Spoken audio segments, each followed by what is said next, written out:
我覺得網上學習嘅資源就當然可以提高呢個嘅課堂嘅知識或者學習啦，因為有好多係網上嘅資源裏面所提過嘅嘢呢，係課堂裏面就未必會涉獵得到嘅。如果我哋學校考慮嘅時候，最重要元素就係個網站究竟可唔可以令到學生有興趣學習？我用 iLearner 嘅感覺係好開心，因為呢個網上嘅學習幫到我喺課堂上嘅學習，不論係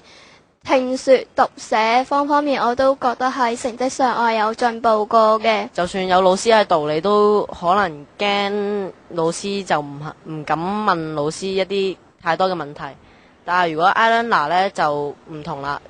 就算你有唔識嘅話咧，嗰啲生字都好容易令你明白到嗰篇嘢係講啲咩。以往一啲可能好怕網上英文練習嘅同學咧，佢哋都主動地去完成佢嘅習作。咁我哋學校平均有80%左右嘅同學咧係都能夠自己主動去完成。我覺得 iLearner 俾我感覺就係輕鬆好多啦。我最中意嘅 iLearner 嘅部分就係嗰個識單詞嗰個，因為佢可以令到我識到更加多唔同嘅生字啦，跟住喺寫作嗰陣時都可以用到。其實學校用咗 iLearner 今年已經係第2年㗎啦，學生嗰個英文個水平咧係明顯地比以往提升咗嘅，尤其是喺低年班。自從用咗 iLearner 之後咧，令我學到好多生字啦。咁喺考試或者測驗嗰方面都會有進步。我覺得做 iLearner 除咗英文科係有進步之外，我去睇其他英文書同埋中文書嘅理解都可以順暢啲、快啲。咁亦都覺得呢一個嘅平台呢，就提供嘅學習嘅層次就比較多咯。除咗英文之外，因為 iLearner 嘅題材非常之廣，另外可以學到其他唔同嘅資訊，例如醫學上啦、運動上啦，或者係一啲電影之類嘅嗰啲，所以我就可以學唔同嘅嘢啦。另外第二樣就係究竟嗰個可唔可以配合到我哋學校嘅課程？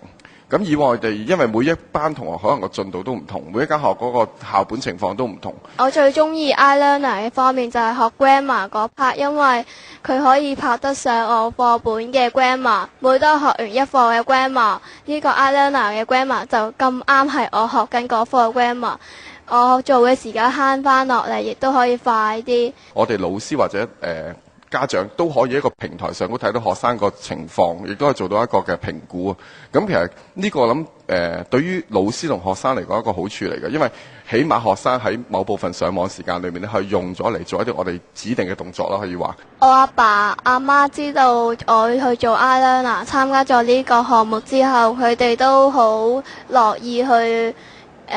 叫我去做，因為佢覺得呢個項目都幫助我好多，佢見到我英文成績比小學係有進步，同埋每當我攞到張 cert 翻去屋企俾人睇，佢哋都會覺得係好開心，因為佢戥我嘅努力而開心。朋輩之間都好多幫忙㗎，咁譬如有時同學唔識做嘅時候，可能另外一個同學會教佢啦，咁呢個亦都可以幫助到可以建立佢哋嘅朋輩關係，同埋可以做到呢個朋輩學習嗰個嘅效果。我哋